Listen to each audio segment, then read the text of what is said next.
The training hall was filled with quiet excitement. Rows of students sat on the mat floor, waiting patiently as instructors adjusted equipment and whispered final instructions. At the front of the room stood a simple banner announcing a special martial arts seminar. Everyone knew who was about to walk in. Steven Seagal. For many in the room, this wasn't just a seminar, it felt like history in the making. People checked their phones, adjusted their cameras, and leaned forward in their seats.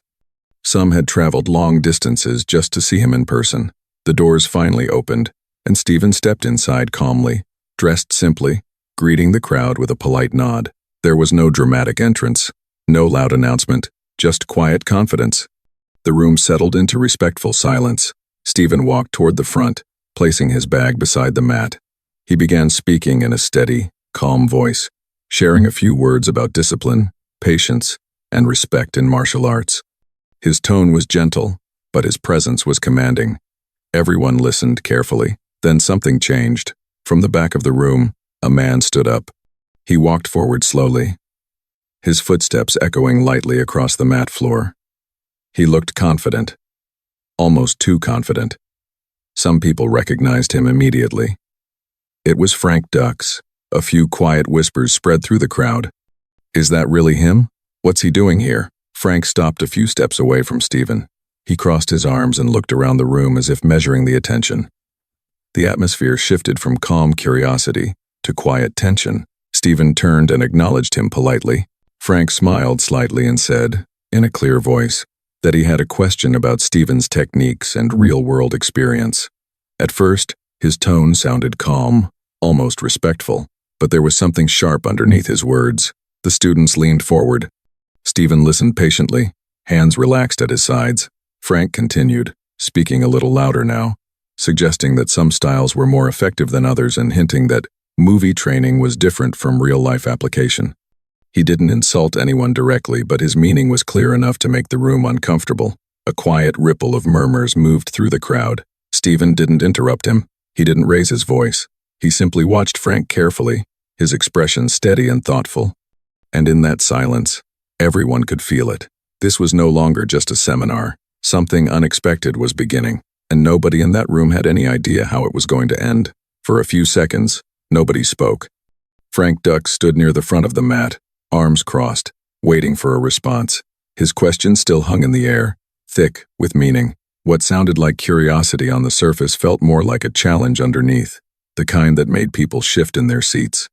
Steven Seagal didn't react right away. He simply took a slow breath, nodding politely, as if considering Frank's words carefully. His calmness only made the moment feel heavier. Some of the students glanced at one another, unsure whether to smile, whisper, or stay silent. Frank took another step forward. He repeated his question, this time more confidently. He spoke about different fighting styles, about what he believed worked best in real-life situations, and how experience mattered more than appearances. His words were still controlled, but the edge in his voice was clearer now. A few people in the back quietly pulled out their phones. Steven remained composed. He kept his hands relaxed, shoulders loose, and his voice steady when he finally replied. He thanked Frank for his question and explained that martial arts was not about proving who was better, but about discipline, learning, and personal growth. He spoke about respect between practitioners, no matter their background or style. Some of the tension softened, but Frank didn't step back. Instead, he tilted his head slightly and smiled, as if he wasn't fully satisfied. He suggested that demonstrations were sometimes more convincing than words. He hinted that certain techniques should be tested to show their effectiveness. His tone stayed polite, yet the challenge underneath was impossible to ignore. The room grew quieter. A student in the front row whispered something to his friend. Another person quietly turned on their camera. You could feel curiosity rising in the air, mixing with uncertainty. Before Steven could answer again, the instructor hosting the seminar gently tried to redirect the moment, reminding everyone that the purpose of the event was learning and training together. He encouraged participants to save deeper debates for later sessions. Frank nodded, but didn't move. He looked around the room, making eye contact with a few students, as if inviting them to agree with him. Then he returned his gaze to Steven. Steven stayed calm. He thanked the instructor, then looked back at Frank with a relaxed but attentive expression. He spoke softly. reminding everyone that true strength is shown through patience, control, and humility. The room remained silent. And that's when a voice from the back of the hall broke the stillness. "Which country or city are you watching from right now?" Someone joked lightly, trying to ease the tension. A few people chuckled. Others smiled. Steven nodded with a small grin, welcoming the lighter moment. He encouraged everyone to share where they had traveled from, saying he was grateful that people had come from so many places to train together. Hands began to raise. California, Texas, New York, Canada. The room briefly filled with friendly voices, and the tight feeling softened, but only for a moment, because Frank was still standing there, still watching Steven, still waiting, and beneath the polite smiles and casual introductions, everyone could feel it. This situation wasn't finished. The room had gone quiet again. After the short round of introductions, people slowly lowered their hands and returned their attention to the front of the hall. The friendly mood faded, replaced by a cautious stillness. Everyone could feel that the earlier tension hadn't disappeared, it had only paused. Frank Dux was still standing a few steps away from Steven Seagal. His arms were no longer crossed. They hung loosely at his sides, but his posture remained firm and confident. He took a small step forward, careful not to seem aggressive, yet clearly determined to keep the focus on him. "Steven," he said, using his first name, "I respect what you've done in films and in teaching, but people come here to learn what truly works." His voice was calm, but there was a deeper meaning behind his words. Several students shifted in their seats. A few quietly lifted their phones again, sensing that something important was unfolding. Steven listened without interrupting. Frank continued, explaining that he believed certain techniques should be tested openly to show their effectiveness. He spoke about experience, discipline, and training under pressure, emphasizing that real understanding came from practice, not from reputation. He wasn't shouting. He wasn't insulting, but his words carried weight. The room grew tense again. Steven took a slow breath. He thanked Frank for sharing his perspective and reminded everyone that martial arts is a lifelong journey, shaped by patience, respect, and continuous learning. He explained that no single style had all the answers and that true mastery comes from humility. His tone was calm, thoughtful, but it didn't seem to satisfy Frank. Frank nodded, then took another step forward. "Then maybe a simple demonstration would help," he said, "just to show the students how different approaches work." The host instructor gently stepped in, reminding everyone that the seminar schedule was already planned. He suggested that demonstrations could be arranged later in a structured and respectful way. Frank hesitated. He looked at Steven again, then glanced around the room, as if checking how many people were watching. More phones were now raised. The quiet buzz of curiosity grew louder. Steven noticed the tension rising. He raised one hand slightly, signaling calm. He spoke gently to the room, encouraging everyone to relax and remember that the goal was learning, not competition. Still, Frank didn't sit down. He remained standing, steady, and focused. That was when Steven's assistant quietly leaned in and whispered something to him, pointing subtly toward the growing number of cameras. Steven nodded slightly, acknowledging that the moment was being recorded. The energy in the room felt heavier now. Students whispered softly. Instructors watched closely. Nobody wanted to miss what might happen next. Steven took a small step forward, not in challenge, but in openness.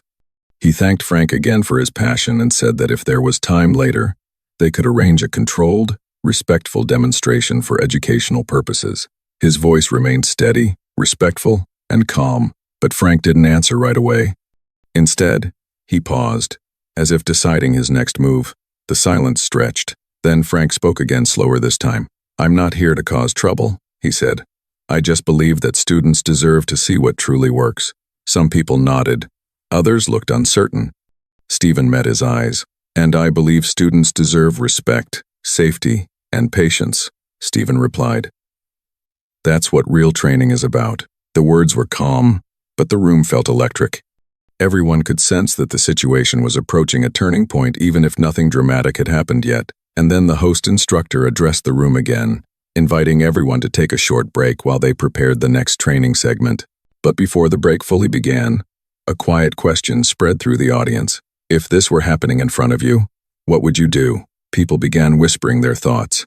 Some said they would stay calm. Others said they would speak up. Some said they would walk away.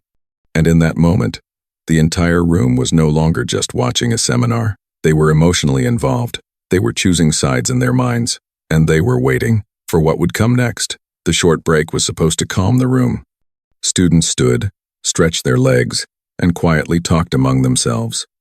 Some walked toward the water station near the back, while others checked their phones. But even during the break, the earlier tension hadn't faded, it had only softened. People kept glancing toward Steven Seagal and Frank Dux. They stood on opposite sides of the mat, speaking quietly with instructors. Their voices were low, but their body language said everything. Frank stood tall and confident, his hands resting calmly at his sides. Steven remained relaxed, his posture open and steady. Then something unexpected happened. A young student near the back stared at Steven for a few seconds longer than usual. His eyes widened. He leaned toward his friend and whispered something urgently. Within moments, that whisper began to move. "It's really him? That's Steven Seagal. I can't believe he's right here." A quiet ripple of recognition traveled through the room. More heads slowly turned toward Steven. Some students adjusted their seats. Others discreetly raised their phones again, not to record the tension this time, but to capture the moment of being in the same room as someone they had only ever seen on screens. Steven noticed the attention but didn't react. He continued speaking softly with one of the instructors, nodding politely and smiling lightly. He made no effort to draw attention to himself. Meanwhile, Frank noticed the shift. He glanced around the room and saw students quietly pointing, whispering, and leaning toward one another. His expression tightened slightly. He straightened his shoulders and folded his arms again. The contrast was clear. One man stood calmly, letting his actions speak for him. The other stood firm, aware that the room was changing. The whispers grew louder. "He's the one who teaches discipline. My uncle trained in his style. He's known for his calm approach." The energy in the room slowly began to tilt, not dramatically, but noticeably. Still, Frank didn't step back. He walked closer to the center of the mat and cleared his throat softly, drawing attention again. He didn't raise his voice. He simply said that he believed open demonstrations helped students understand techniques more clearly. Steven turned to face him again, listening carefully. He nodded respectfully and replied that demonstrations were valuable but only when done in the right spirit and environment. He reminded everyone that training should never feel rushed, pressured, or competitive in a harmful way. The instructor hosting the seminar stepped forward, suggesting that they would continue with the planned program and address questions afterward. Most of the students agreed, nodding in quiet support. But Frank paused. He looked at Steven, then at the crowd, and then back at Steven again. "You're well respected," he said calmly. "People look up to you. That's why I want them to see what works." The room fell silent. Steven met his eyes and answered in the same calm tone. "What truly works is patience, discipline, and respect for others. That's what stays with students for life." No one clapped, no one spoke, but something had clearly shifted. The room wasn't watching a disagreement anymore. They were watching a lesson unfold, not of techniques, but of character. And without Steven ever raising his voice, using his reputation, or drawing attention to himself, the room had begun to lean in his direction, quietly, naturally, almost without realizing it. The balance was slowly changing, and everyone could feel it. The room had grown tense once more. The students had settled back on the mats, but their eyes were fixed on the two men at the center, Steven Seagal and Frank Dux. The air felt heavy, filled with anticipation. Everyone knew that something significant was about to happen, even if they couldn't put it into words. Frank Dux straightened his shoulders and took another step forward. His voice was calm, but there was a certain edge to it. "Steven," he said, "I understand your philosophy, but sometimes words aren't enough. Students need to see real demonstrations. They need to understand what works in practice." The words weren't disrespectful. Yet, in that calm, deliberate tone, they carried a challenge that the room could feel in their bones. People leaned forward. Some adjusted their cameras. A few whispered to each other, "Something's about to happen." Steven remained still. He didn't raise his voice. He didn't step back. He simply looked at Frank with a steady, thoughtful gaze. The quiet authority he carried in his posture commanded attention. He exhaled slowly, his calmness only amplifying the energy in the room. "I appreciate your perspective, Frank," Steven said, his voice soft but firm. "And I agree demonstrations are important, but strength isn't shown in speed or in proving someone wrong.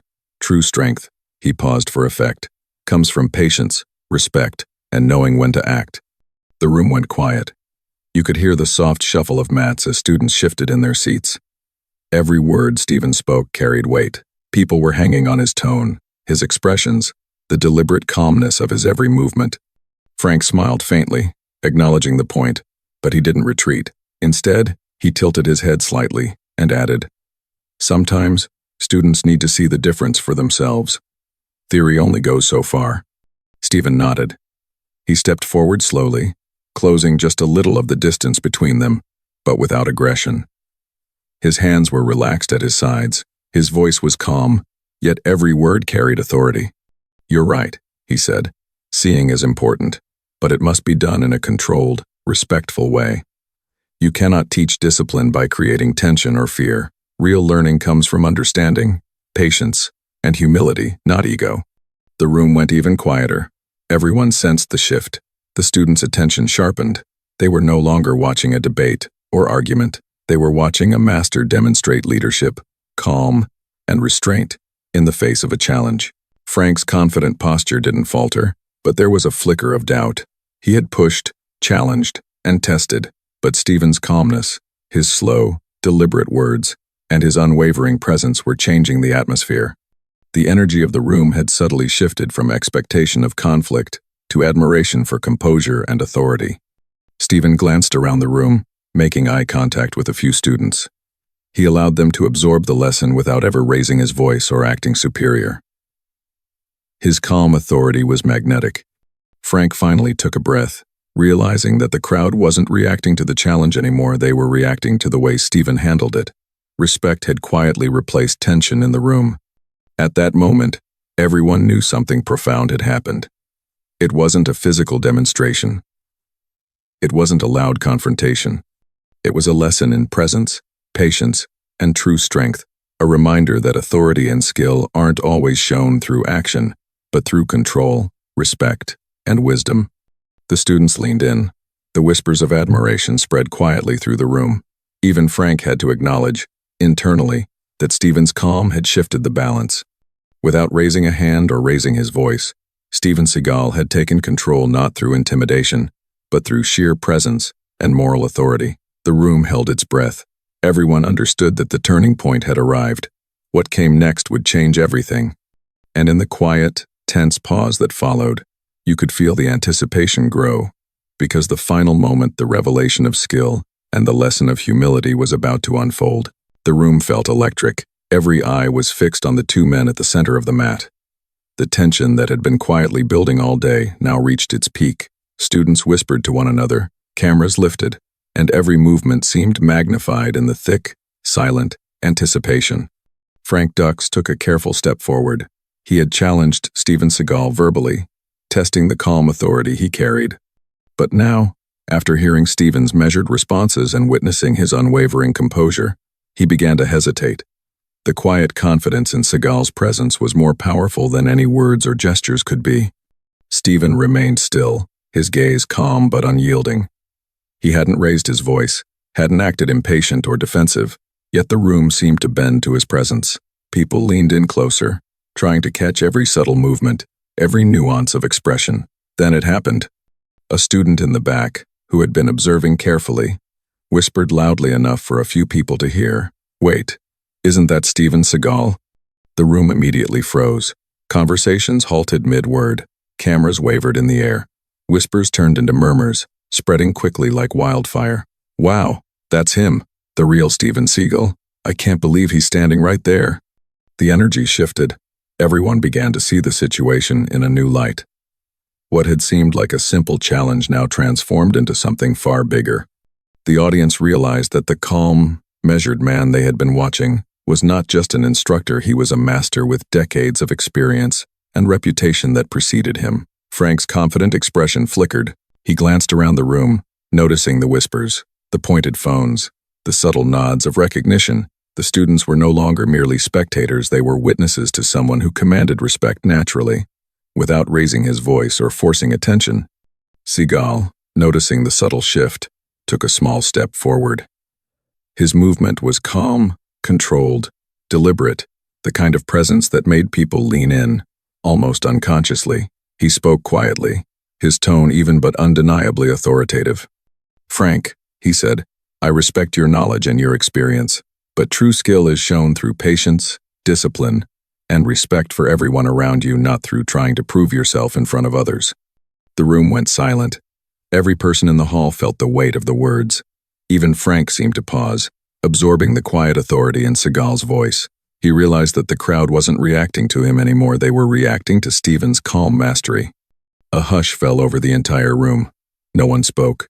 Some students had stopped recording and simply watched, captivated. Others had put down their phones, realizing that they were witnessing a moment they would remember forever. Then, the subtle but unmistakable realization hit Frank fully.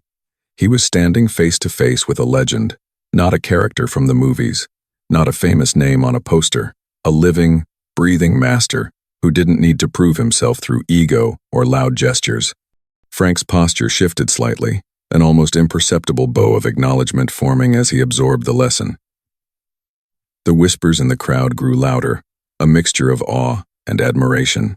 He didn't even raise his voice. "Look at how calm he is. This is incredible." Quote, Steven didn't gloat. He didn't taunt. He simply allowed the moment to speak for itself. The lesson was clear. Respect, discipline, and humility always win over arrogance and challenge. For the first time, Frank stepped back fully, nodding in recognition. The crowd erupted into quiet applause, a mixture of amazement and respect. Cameras captured the moment, the shift of power without aggression, the quiet authority that silenced the room. And just like that, the challenge ended not with confrontation, but with revelation. Everyone present now understood the true meaning of mastery. It wasn't about proving superiority in the moment. It was about commanding respect through presence, patience, and integrity. The air in the room was electric, but it was no longer tense. It was full of admiration, awe, and reflection. The moment had passed, but the lesson lingered. Everyone would remember what they had seen: a master at work, a lesson in humility and authority, and the undeniable power of calm confidence. Even Frank knew this was a story he would never forget. The room slowly settled after the incredible demonstration of calm authority. The tension that had built throughout the seminar had evaporated, replaced by a mixture of awe, respect, and quiet chatter. Students whispered to one another, recounting what they had just witnessed. Phones clicked and recorded, capturing the moment that would soon be shared far beyond the walls of the hall. Frank Dux had stepped back fully, no longer the challenger, but a student in a way, quietly acknowledging the skill, patience, and composure he had just seen. He nodded respectfully to Steven Seagal, who returned the gesture with the same calm grace he had maintained throughout the encounter. The students, instructors, and staff were buzzing. Even those who had been skeptical or unsure before now spoke with admiration. They had witnessed a rare lesson, not in flashy techniques or rapid movements, but in discipline, humility, and respect. As the seminar concluded, Steven addressed the room one final time. His voice was soft, but carried unmistakable authority. "Martial arts is not about proving who is stronger," he said. "It's about improving yourself, respecting others, and understanding that true mastery comes from patience, control, and integrity." The students nodded, some taking notes, some simply absorbing the words. Cameras continued recording, but no one tried to distract or interrupt. The lesson had transcended the mat. Outside the seminar hall, the videos began to circulate immediately. Attendees uploaded clips to social media, capturing brief moments of the exchange and the subtle but powerful demonstration of respect and authority. Within hours, the story was being shared across multiple platforms. People from different countries and cities watched the video, commenting on the quiet intensity, the calm presence, and the life lesson that had unfolded before their eyes. Comments poured in. "This is what true discipline looks like. Even without fighting, he taught more than any lesson I've seen before. Respect over ego, that's the takeaway." Frank Dux's challenge, which had seemed like a tense confrontation, had transformed into a global lesson about humility and patience. The crowd, both in the room and online, had witnessed the power of calm confidence, and the story resonated far beyond the martial arts community. Steven Seagal didn't seek fame for the moment. He didn't boast or demand attention. He let his actions, words, and presence speak for themselves. The lesson was clear. True mastery isn't about winning in front of others. It's about inspiring respect, teaching patience, and leading by example. For Frank Dux, the encounter was humbling but enlightening. He realized that challenges can be more meaningful when approached with patience and mutual respect. And for the students and viewers worldwide, the lesson was unforgettable. Strength without humility is empty, and calm authority can achieve what force cannot. By the end of the day, the story had gone viral online, sparking conversations in multiple countries and cities. Martial artists, enthusiasts, and casual viewers alike shared the clips, commenting on how the encounter showcased the true essence of discipline and respect. And as the seminar closed, Steven left the hall with the same quiet confidence he had entered with. No fanfare, no unnecessary display, just presence, respect, and a lesson that would continue to inspire countless people. If you believe strength is measured by humility and respect, type respect in the comments below. Subscribe for more stories that teach lessons beyond the mat.